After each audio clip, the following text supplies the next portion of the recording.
ओम शांति। आज हम एक अव्यक्त मुरली से कुछ लाइनें सुनेंगे। इन लाइनों में शिव बाबा ने बताया है कि अभी संगम युग जो चल रहा है वो खुशियाँ मनाने का युग चल रहा है, खजाने जमा करने का युग चल रहा है। बाबा ने कहा कि गंवाने का समय चला गया है, इसीलिए अभी तुम्हें एक संकल्प भी गंवाना नहीं है। हर सेकंड बाबा कहते तुम्हें खजाने जमा करने हैं। जो ज्ञान, शक्तियों और संकल्प के जो खजाने हैं, बाबा ने कहा है कि हर सेकंड तुम्हें खजाने जमा करने हैं। अब संगम युग का समय तुम्हारा गंवाने में नहीं जाना चाहिए, हर सेकंड जमा करने में जाना चाहिए। बाबा कहते हैं अब तक तुम गंवाते ही आए हो और अब संगम युग जमा करने का युग है।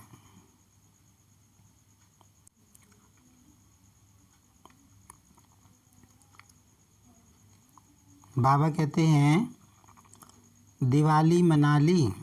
बाबा पूछ रहे हैं संगम युग है ही मनाने का युग। बाबा कहते हैं कि तुमने दिवाली मनाई है, दिवाली के समय पर ये मुरली चली होगी बाबा की। तो बाबा कहते हैं संगम युग क्या है? मनाने का युग है। चाहे अंतर्मुखी हो, अति इंद्रिय सुख की मौज मनाओ। बाबा कहते हैं संगम युग मौज मनाने का युग है। तो चाहे तो अंतर्मुखी होकर अति इंद्रिय सुख का अनुभव करो, अति इंद्रिय सुख की मौज मनाओ। बाबा कहते बाबा की याद में जब हम अंतर्मुखी हो जाते हैं, सिर्फ ज्ञान का सिमरन करते हैं, बाहरी दुनिया की बातों को भूल जाते हैं, तो शिव बाबा की याद में एक अति इंद्रिय सुख का अनुभव होता है। जो सुख इन इंद्रियों के द्वारा हम प्राप्त नहीं कर सकते। तो बाबा कहते हैं कि उस अति इंद्रिय सुख की मौज मनाओ। चाहे सेवा में महादानी बन, आत्माओं के प्रति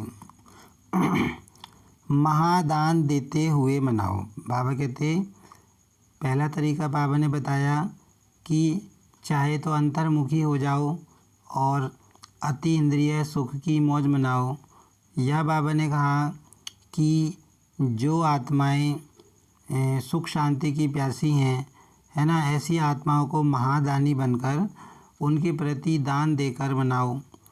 चाहे आपस में रूह रिहान करो। बाबा कहते कि या ज्ञान की बातों पे आपस में डिस्कस करो, रूह रिहान करो, बातें करो।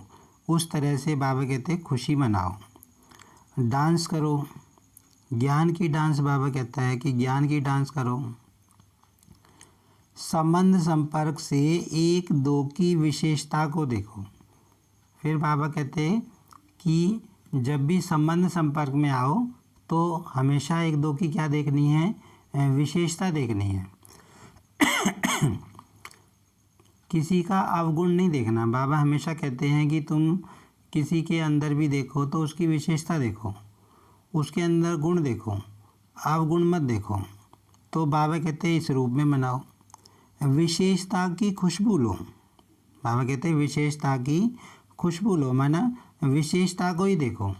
क्योंकि जब हम किसी आत्मा के अंदर विशेषता को देखेंगे तो हमारे मन में सिंपल सी बात है कि शुद्ध संकल्प चलेंगी, और शुद्ध संकल्प चलेंगे तो वो मुझे अच्छा फील कराएंगे।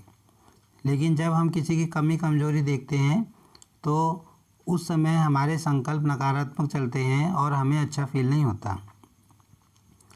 तो बाबा कहते हैं विशेषता की खुशबू लो, सदा मनाना ही मनाना है। तो इतने सारे तरीके बाबा ने बताए, इतने सारे कि बाबा ने कहा कि चाहे अति इंद्रिय सुख के रूप में मनाओ, या दूसरों की विशेषता को देखते हुए मनाओ, या सेवा करते हुए मनाओ, या आपस में रूरियान करो ज्ञान की बातें। तो कितनी सारी बातें बाबा ने बताई। माना बाबा कहते हैं कि ज्ञान की लेन देन करो, ज्ञान का सिमरन करो, सेवा करो, माना खुशियाँ मनाते रहो। बाबा कहते हैं संगम युग मौज मनाने का युग है। गंवाने का समय समाप्त हो गया। बाबा कहते हैं संगम युग आया, गंवाने का युग तो द्वापर और कलयुग था। द्वापर से आत्मा विकारी बनी तो गंवाना शुरू हो गया। तो बाबा कहते हैं अब समय गंवाने का नहीं है, गंवाने का युग तो नहीं है ना, अभी मनाने का और कमाने का युग है।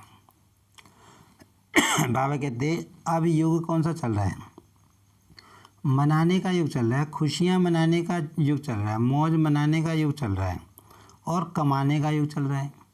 माना जो बाबा के ज्ञान योग से हम अविनाशी कमाई करते हैं, जो हमारी भविष्य की जन्मों के लिए काम आने वाली है, बाबा कहते वो कमाई कमाने का समय चल रहा है, जमा करने का युग है। बाबा कहते जमा करने का युग है, गंवाने का युग नहीं है। मनाने का युग है, कमाने का युग है, जमा करने का युग है। तो बाबा कहते हैं तो बाप दादा सदा हर बच्चे को यही देखता रहता, तो मना रहे हैं, किसी भी रूप में मनाना ही है। बाबा कहते तुम्हें मनाना ही है, खुश रहना ही है। हमेशा बाबा क्या कहता है कि ब्राह्मण आत्माएं कभी भी ऐसा नहीं हो सकता कि उनकी खुशी कभी कम हो जाए। एक मुरली में बाबा ने कहा था कि समुंदर भी अगर तुमको डुबोने आ जाए तो भी तुम्हारी खुशी कम नहीं होनी चाहिए। माना बाबा कहते किसी रूप में मनाओ, तुम्हें खुशियाँ मनानी है ना। परेशान होने का समय चला गया है, गंवाने का समय बाबा कहते चला गया है, कि क्योंकि संगम पर ही गंवाना और मनाना दोनों का नॉलेज है, इसीलिए गंवा के फिर मनाना उसका महत्व होता है। इस लाइन में बाबा क्या कहना चाह रहे हैं कि जैसे कि सतयुग में हम जाएंगे, सतयुग में हम होंगे, सतयुग त्रेता में, तो वहाँ तो दुख का अनुभव ही नहीं है, गंवाने का कुछ अनुभव ही नहीं है। तो वहाँ तो अगर कोई हमें सुख देगा भी तो वो भी ज़्यादा फील नहीं होगा। सुख किसको अनुभव होता है? जिसने दुख का अनुभव किया हुआ हो। तो बाबा कहते हैं कि तुम अब तक गंवाते आए हो, परेशान होते आए हो, दुखी होते आए हो, भगवान को ढूंढते आए हो, तो अब तुम्हें भगवान से प्राप्तियाँ हो रही हैं, अब तुमको मिल रहा है। माना पहले हमने गंवाया, अब हमको मिल रहा है, तो हमें दोनों चीज़ों का पता है ना। उसका भी अनुभव हमने करके देख लिया और इसका भी अनुभव हम कर रहे हैं। तो बाबा कहते हैं इसीलिए इस समय मनाने का महत्व ज़्यादा है, क्योंकि किसी व्यक्ति को के पास जो चीज़ नहीं होती उसी को उसका अनुभव पता होता है। जैसे कि किसी को पानी प्यास लग रही है तो उसको ही पानी का अनुभव पता है कि पानी क्या महत्व रखता है। और जिसको पानी बहुत आराम से मिल रहा है, कोई दिक्कत नहीं है, तो उसको तो पानी का ज़्यादा महत्व नहीं होगा। तो ये बाबा बताते हैं कि संगम युग पर ही तुम्हें गंवाने का भी अनुभव है और मनाने का भी, प्राप्ति करने का भी अनुभव है, इसीलिए यहाँ महत्व ज़्यादा है। अभी गंवाने को बिंदी लगाओ। बाबा कहते हैं अब गंवाना नहीं है, बिल्कुल भी समय व्यर्थ नहीं गंवाना है। गंवाने को बिंदी लगाओ, स्टॉप। गंवाना नहीं है, एक संकल्प भी गंवाना नहीं है। हमारे मन में पूरे दिन में 30-35 हज़ार संकल्प चलते हैं। 1 मिनट में हमारा मन 25-30 बातें सोचता है, जब हम नॉर्मल स्पीड में हमारा मन काम करता है। तो बाबा कहते हैं कि पूरा दिन तुम्हारे जितने भी संकल्प चले, एक संकल्प भी तुम्हारा ऐसा नहीं होना चाहिए जिसमें हम गंवाएं। कमाने के समय पर गंवाएंगे तो कमाएंगे कब? बाबा कहते हैं अभी समय चल रहा है कमाने का। अगर इस समय पर तुम गंवाओगे, कमाई के समय पर अगर कोई गंवाए, व्यर्थ खर्चा करे, तो बाबा कहते बताओ फिर कमाओगे कब? कमाने का सीज़न तो अभी चल रहा है, फिर तो समय मिलना नहीं है। बाबा कहते फिर समय नहीं मिलना, ये समय अभी ही हमको बाबा कहते मिला हुआ है, फिर ये समय नहीं मिलेगा। जितनी कमाई जमा करनी है, जितने खजाने जमा करने हैं, जो प्राप्तियां बाबा से करनी है, बाबा कहते वो सब करने का समय यही है, फिर समय नहीं मिलेगा। चेक करो जो भी खजाने हैं, सबसे बड़ा खजाना कौन सा है? संकल्प। बाबा कहते हैं कि सबसे बड़ा खजाना जो तुम्हें जमा करना है संकल्प का खजाना है, क्योंकि सारे खजाने तो संकल्प से ही शुरू होते हैं। अगर संकल्प ही मेरे व्यर्थ चले जाएं तो फिर कोई भी खजाना हमारा जमा नहीं हो सकता।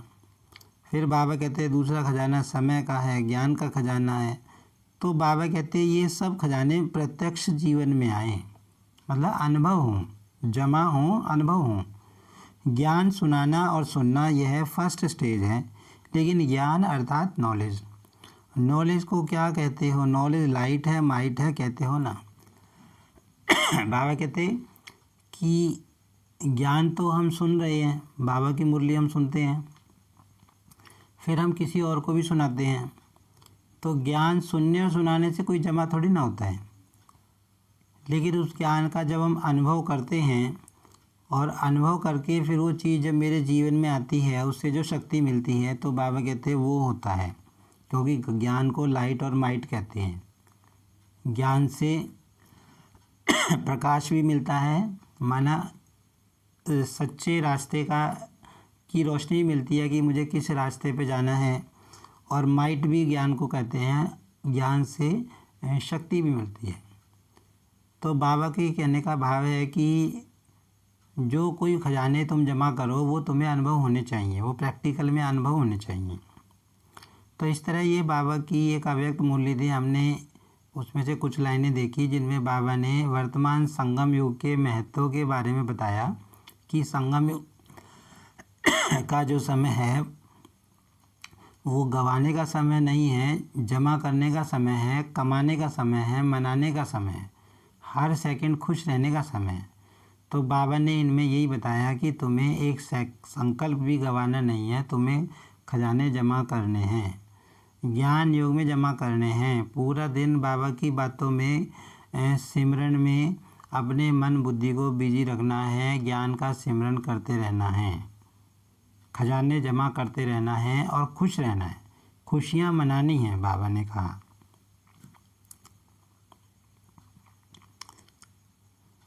तो ज्ञान व नॉलेज का अर्थ है इस संकल्प में, बोल में, कर्म में लाइट और माइट है, तब कहेंगे नॉलेजफुल। तो बाबा कहते हैं कि वो अनुभव में आना चाहिए, अनुभव में आएगा तब माना जाएगा कि खजाने जमा हैं। अच्छा, ओम शांति।